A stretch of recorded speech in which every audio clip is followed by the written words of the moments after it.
ముందు మనం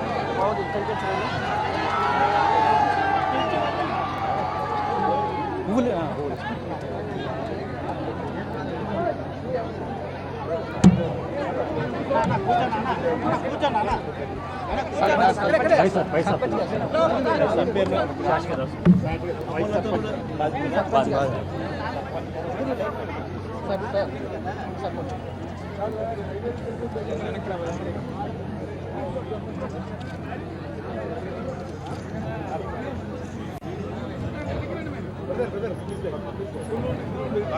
కూర్చోండి కూర్చోండి కూర్చోమ్మా కూర్చోండి కూర్చోమ్మా.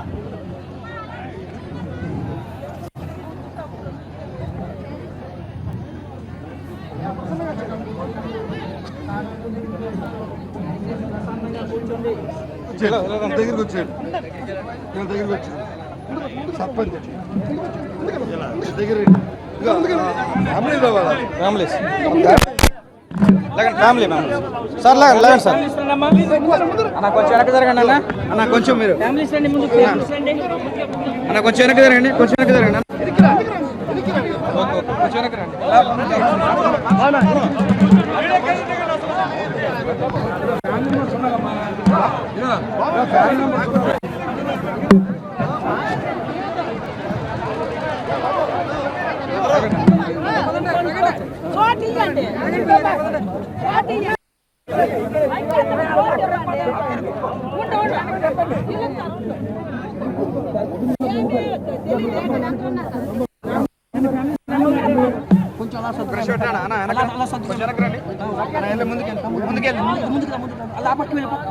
కొంచెం అలా సర్దుగా తల్లి ఈ బాకి నుండి పోయి కొంచెం వెనక్కి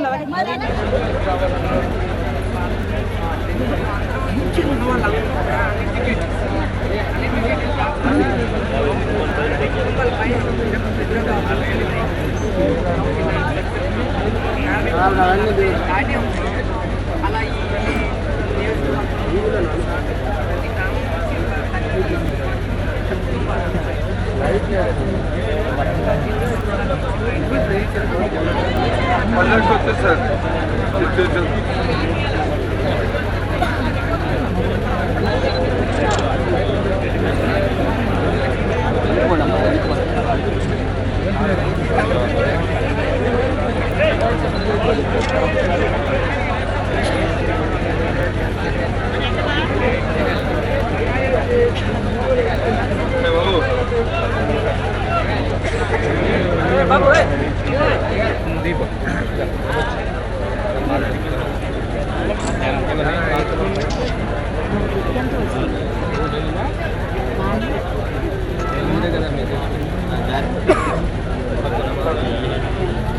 డిప్యూటీ ఆఫీస్లో డిస్ట్రిక్ట్ చేయించాను అదే సెక్షన్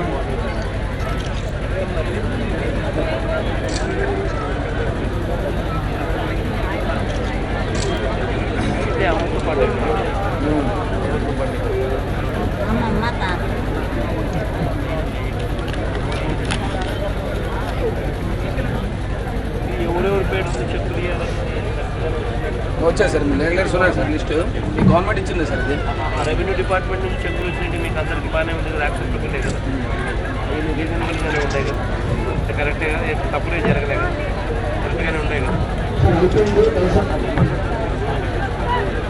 అంటే సార్ అవి లేదు సార్ అది రెవెన్యూ వాళ్ళు రికార్డ్ చేసిన తర్వాత ఫైనల్ చేసింది వాళ్ళ కన్సల్ట్తో ఫైనల్ చేసింది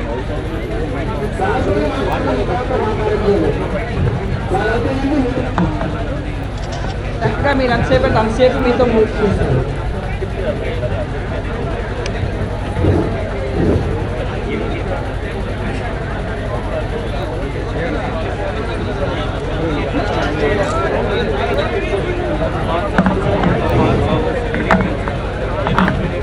అక్కడ అయిపోయింది.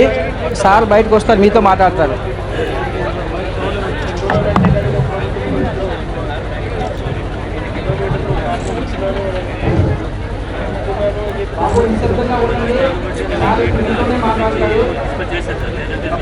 ఈ పెద్ద కూడా తెప్పించి తెలంగాణ పెద్ద కూడా వస్తుంది. బాబు నిశ్శబ్దంగా ఉండండి, నిశ్శబ్దంగా ఉండండి.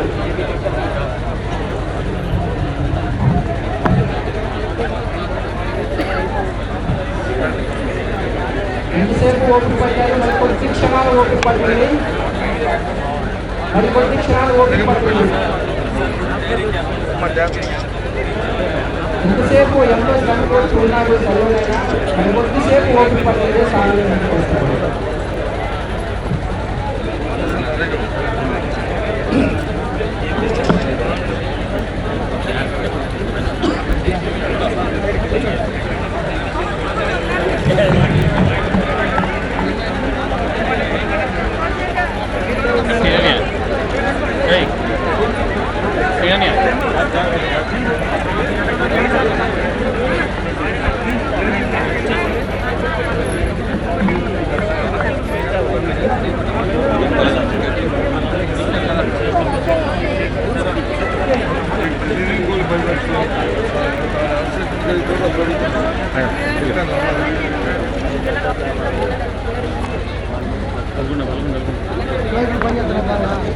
మటన్ ఇది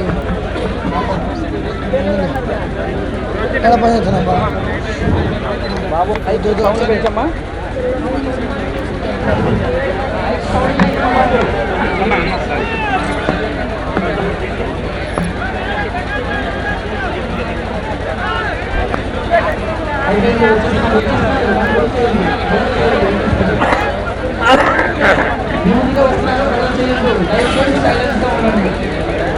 అయిపోయింది అయిపోయింది. ముందుకు వస్తారు.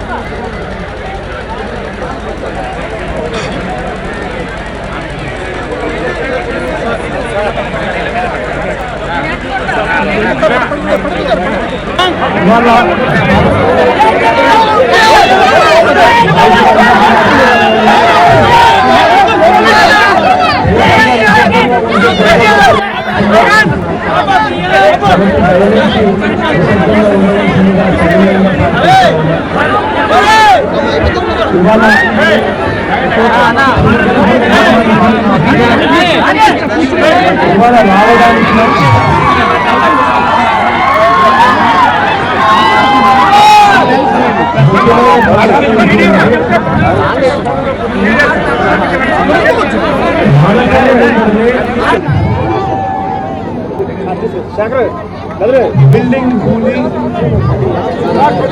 ఆ బిల్డింగ్ కూడా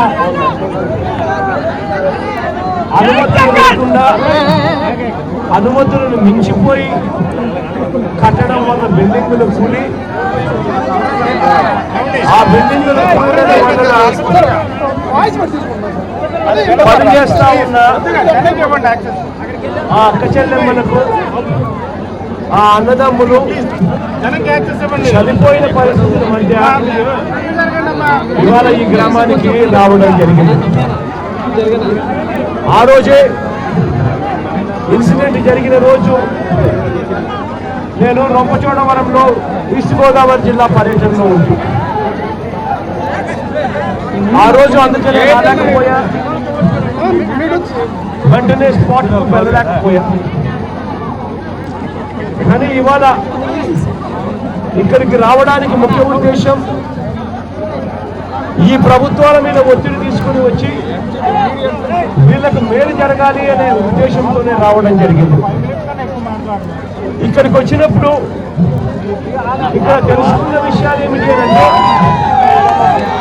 మొట్టమొదటిగా నేను అడిగింది, అమ్మ గ్రామాలను విడిచిపెట్టి ఎందుకు హైదరాబాద్ వంటి నగరంలోనూ లేకపోతే చెన్నై వంటి నగరంలోకి వెళ్ళి ఎందుకు అక్కడికి వెళ్ళి మనం బ్రతకవలసి వస్తూ ఉంది అంటే, ఎన్ని సంవత్సరాల నుంచి ఈ మాదిరిగా పోతా ఉన్నాము అని అడిగితే 2 సంవత్సరాల నుంచి ఇదే పరిస్థితి అన్న సమాధానం వస్తూ ఉంది. ఎందుకమ్మా పోవాల్సి వస్తూ ఉంది అని అంటే, దానికి కారణం ఉపాధి హామీ పనులన్నది ఇవాళ సరిగ్గా జరగని పరిస్థితులు కనిపిస్తూ ఉన్నాయి. ఉపాధి హామీ పనులలో వచ్చేది ఎంతమ్మా అని అడిగితే 70 రూపాయలు 80 రూపాయలు, మా అదృష్టం బాగుంటే ఒక్కొక్క రోజు మాత్రం 90 రూపాయలు 100 రూపాయలు కూడా వస్తాయన్న. అది కూడా ఉపాధి హామీ పనులు కూడా మాకు ఉండేది ఒక్కొక్కసారి ఉంటాయి, ఒక్కొక్కసారి ఉండవు. ఉన్నా కూడా అవి 100 రోజుల నుంచి కూడా ఉండని పరిస్థితి కదన్నా అని చెప్పి ఇవాళ బాధితులు చెప్పడం జరుగుతూ ఉంది. నిజంగానే ఇదే ఉపాధి హామీ పనులు నేను మొన్న అసెంబ్లీ జరిగేటప్పుడు కూడా చంద్రబాబు నాయుడు గారిని గట్టిగా నిలదీస్తూ అడిగాను. ఉపాధి హామీకి మీకు వచ్చిన డబ్బులన్నీ కూడా మీరు మొత్తం లేబర్ కాంపోనెంట్ ఎందుకు పెట్టడం లేదు అని చెప్పి, ఇదే ఉపాధి హామీ నుంచి వచ్చే డబ్బుల్ని వీళ్ళు నీరు చెట్టు కోసం ఇదే నీరు చెట్టు కోసం ఇదే డబ్బులే పెడతారు, ఉపాధి హామీ డబ్బులే. గ్రామాలలో సిమెంట్ రోడ్లు వేయడానికి కూడా ఇదే ఉపాధి హామీ డబ్బులే, దానికోసం కూడా వెచ్చిస్తారు. చివరకు ఉపాధి హామీకి ఎంత మిగులుతాయి అని అంటే ఈ డబ్బుల్లో సిమెంట్కు మిషనరీకి ఈ డబ్బుల్లో నుంచే పెట్టడం వల్ల చివరికి లేబర్ కాంపోనెంట్ అన్నది 30-40% మాత్రమే తగ్గించిపోయిన పరిస్థితి. దీనివల్ల తక్కువ మందికి ఉపాధి కల్పిస్తూ ఉన్నారు. దానికి తోడు ఇచ్చేది కూడా 70-80 రూపాయల కన్నా ఎక్కువ ఇవ్వలేని పరిస్థితి. ఇది మారాలి. నాన్నగారి హయాంలో, ఆ దివంగత నేత ప్రీతమ నాయకుడు రాజశేఖర రెడ్డి గారి హయాంలో ఇదే ఉపాధి హామీ పనులకు సంబంధించి అప్పుడు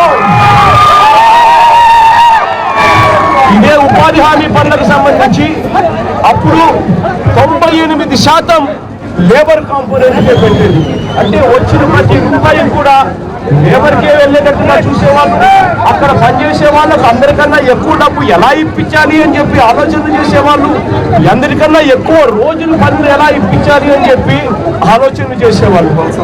అందుకనే వలసలు పోయి ఆ దివంగత నేత ప్రీతమ నాయకుడు రాజశేఖర రెడ్డి గారి హయాంలో, నాన్నగారి హయాంలో ఇదే విజయనగరం జిల్లాకు సంబంధించి వలసలు తగ్గినాయి అని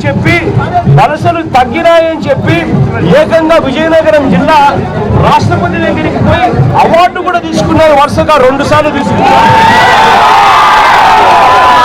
నాన్నగారి హయాంలో జరిగితే ఇవాళ ఉపాధి హామీ పనులు ఎంత దయనీయంగా జరుగుతాయని చెప్పడానికి నిదర్శనం ఇది. కనీసం ఇప్పటికైనా చంద్రబాబు నాయుడు గారిలో మార్పు వచ్చి ఉపాధి హామీ పనులు పూర్తిగా లేబర్ కాంపోనెంట్ కి కేటాయింపులు చేసి ఆ దివంగత నేత ప్రీతమ నాయకుడు రాజశేఖర రెడ్డి గారి హయాంలో జరిగినట్టుగా, నాన్నగారి హయాంలో జరిగినట్టుగా 98% పుట్టి లేబర్కే పెట్టే పరిస్థితి వచ్చినప్పుడే ఆ లేబర్కి ఇవ్వగలిగిన డబ్బులు ఎక్కువ ఇవ్వగలుగుతారు. ఇవాళ ఇస్తా ఉన్న 70 రూపాయలు 80 రూపాయలు కాక 180 రూపాయలు 200 రూపాయలకి ఇచ్చే పరిస్థితి. ఇది కాక ఎక్కువ రోజులు కూడా ఇచ్చే పరిస్థితి కూడా వస్తుంది. కాబట్టి చంద్రబాబు నాయుడు గారి మనసులో ఈ మార్పు రావాలని చెప్పి గట్టిగా అడుగుతా ఉన్నా. అదే మాదిరిగా వీళ్ళకి సంబంధించిన కాంపెన్సేషన్స్ సంబంధించి ఇంతవరకు బిల్డర్ దగ్గర నుంచి కాంపెన్సేషన్ ఏమైనా వచ్చిందమ్మా అని అడిగితే ఇంతవరకు రాలేదన్నా అన్న సమాధానం వినిపించింది. గవర్నమెంట్ దగ్గర నుంచి ఏమైనా కాంపెన్సేషన్లు వచ్చాయా అని అడిగితే గవర్నమెంట్ దగ్గర నుంచి, తెలంగాణ గవర్నమెంట్ దగ్గర నుంచి ఇంకా రాలేదన్న కాంపెన్సేషన్. మీరు మళ్ళీ అన్ని చూసుకొని రండి, తర్వాత మేము ఇస్తామని చెప్పి వాళ్ళు అన్నారన్న అన్న సమాధానం వినిపిస్తా ఉంది. పోనీ మన రాష్ట్రం నుంచి అన్న కాంపెన్సేషన్ ఏమైనా వచ్చిందా అన్నమా అని అడిగితే వచ్చిన సమాధానం ఏమిటి అని అంటే, మన ప్రోగ్రాం ఇక్కడికి ఖరారు అయింది అని చెప్పి తెలిసి 2 రోజుల కిందట మాత్రం వచ్చి చంద్రన్న బీమా పథకం కింద అని చెప్పి ఒక 5 లక్షల రూపాయల మేరకు చెక్కురిచ్చిపోయారన్నా. ఆ రోజేమో 10 లక్షలు ఇస్తామన్నారు, ఈ రోజేమో కేవలం 5 లక్షల రూపాయలు మాత్రమే ఇచ్చారు, ఇంకా 5 లక్షల రూపాయలు ఇంకా ఇవ్వలేదన్న సమాధానం ఇవాళ వినిపిస్తా ఉంది. కాబట్టి ఖచ్చితంగా చంద్రబాబు నాయుడు గారి ప్రభుత్వం ఇంకా 5 లక్షల రూపాయలు ఇంకా ఇవ్వాలి. ఇంకా చంద్రబాబు నాయుడు గారి ప్రభుత్వం ఇంకా 5 లక్షల రూపాయలు ఇచ్చే విధంగా ఒత్తిడి తీసుకొచ్చే కార్యక్రమం కూడా ఖచ్చితంగా చేయాలి. చంద్రబాబు నాయుడు గారికి నేను కూడా లేఖ రాస్తా. పబ్లిసిటీ అయిపోయింది కదా అని చెప్పి పని అయిపోయింది కదా అని చెప్పి చంద్రబాబు నాయుడు గారు ఎగరగొట్టే కార్యక్రమం ఎట్టి పరిస్థితుల్లో చేయొద్దండి. ఆ పేద కుటుంబాలకు తోడుగా ఉండండి అని చెప్పి చంద్రబాబు నాయుడు గారికి లేఖ కూడా రాస్తాను. రాసి ఖచ్చితంగా కూడా ఖచ్చితంగా తీసుకొచ్చే కార్యక్రమం కూడా ఖచ్చితంగా చేస్తాం. ఒకవేళ చంద్రబాబు నాయుడు గారి చర్మం కొద్ది గొప్ప లావుగా ఉంటుంది కాబట్టి, మందంగా ఉంటుంది కాబట్టి, ఒకవేళ చంద్రబాబు నాయుడులో చలనం రాకపోతే మాత్రం ఒక్కటైతే చెప్తున్నా, ఈ కుటుంబాలన్నింటికీ కూడా, ఆ కుటుంబాలు ఎవ్వరూ కూడా బాధపడాల్సిన పని లేదు. కారణం ఏంటంటే ఇవాళ కాకపోతే రేపైనా కానీ మన ప్రభుత్వం వచ్చిన తర్వాత అయినా కానీ పూలంలో పెట్టి ఇది ఎదుర్చి తెలంగాణ ప్రభుత్వం నుంచి మనం తెచ్చుకోవాల్సిన సొమ్ములు తెచ్చుకోవాలి, బిల్డర్ దగ్గర నుంచి మనం తెచ్చుకోవాల్సిన సొమ్ములు తెచ్చుకోవాలి. బిల్డర్ మీద కేసు వేయడానికి కూడా సన్నాహాలు చేసే కార్యక్రమాలు చేద్దాము. కేసు దగ్గర నుండి కూడా కేసులు ఇచ్చే కార్యక్రమాలు చేసి బిల్డర్ దగ్గర నుంచి పూర్తిగా డబ్బులు వచ్చే విధంగా గట్టిగా ఒత్తిడి తీసుకొచ్చే ప్రయత్నాలు కూడా చేస్తాం. అదే మాదిరిగా తెలంగాణ ప్రభుత్వం మీద మళ్ళీ ఒకసారి నేను కూడా మాట్లాడతాను. మళ్ళీ ఒకసారి బొత్సలను దగ్గరుండి వీళ్ళని తీసుకొని పోయి వాళ్ళ దగ్గరికి తెలంగాణ ప్రభుత్వ పెద్దల దగ్గరికి పంపించే కార్యక్రమం చేస్తాం. ఖచ్చితంగా తెలంగాణ ప్రభుత్వం నుంచి చెక్ వచ్చేట్టుగా కూడా ఒత్తిడి తీసుకొచ్చే కార్యక్రమాలు కూడా దగ్గరుండి చేస్తానని చెప్పి కూడా దగ్గరుండి మేము చేస్తామని కూడా గట్టిగా వైఎస్ఆర్ కాంగ్రెస్ పార్టీ తరఫున హామీ అయితే ఇస్తా ఉన్నాం. ఇవాళ ఈ ఊరికి వచ్చినప్పుడు, ఈ ఊరిలో నుంచి అడిగినప్పుడు, అమ్మ ఈ ఊరు నుంచి ఎన్ని కుటుంబాలమ్మా ఇదే మాదిరిగా వలసలు పోయిన పరిస్థితులు కనిపిస్తా ఉన్నాయంటే, అన్న కరెక్ట్గా మాకు లెక్కలైతే తెలియవన్నా, మాకు తెలిసినంత వరకు కనీసం ఇదే పరిస్థితిలో కనీసం ఏ 200 అన్నా ఏ 200-300 మంది ఇదే పరిస్థితిలోనే పోయినారన్నా బయటికి. ఇదే మాదిరిగానే హైదరాబాదు, ఇదే మాదిరిగానే చెన్నై నగరాలలో తిరుగుతూ ఉన్నారన్నా, ఇదే మాదిరిగా డబ్బుల కోసం వలసలు పోవాల్సిన పరిస్థితి అన్న మాట వినిపిస్తూ ఉంది. నిజంగా ఈ వలసలు తగ్గాలంటే ఇంతకు ముందు నేను చంద్రబాబు నాయుడు గారికి చెప్పినట్టుగా జ్ఞానోదయమై చంద్రబాబు నాయుడు గారు రియాక్ట్ అయితేనే ఇది సాధ్యమవుతుంది అన్నది మరొకసారి చంద్రబాబు నాయుడు గారి ప్రభుత్వానికి గుర్తు చేస్తూ, ఖచ్చితంగా చంద్రబాబు నాయుడు గారు ఉపాధి హామీ పనులు గట్టిగా కల్పించే దిశగా ఖచ్చితంగా చర్యలు తీసుకోవాలని డిమాండ్ చేస్తూ, ఇవాళ ఇక్కడికి ఈ గ్రామంలో ఇక్కడ జరిగిన సంఘటన కనీసం ఆయనకు జ్ఞానోదయం అవుతుందేమో అని గట్టిగా ఆశిద్దాము, గట్టిగా దేవుణ్ణి కూడా ప్రార్థిద్దాము.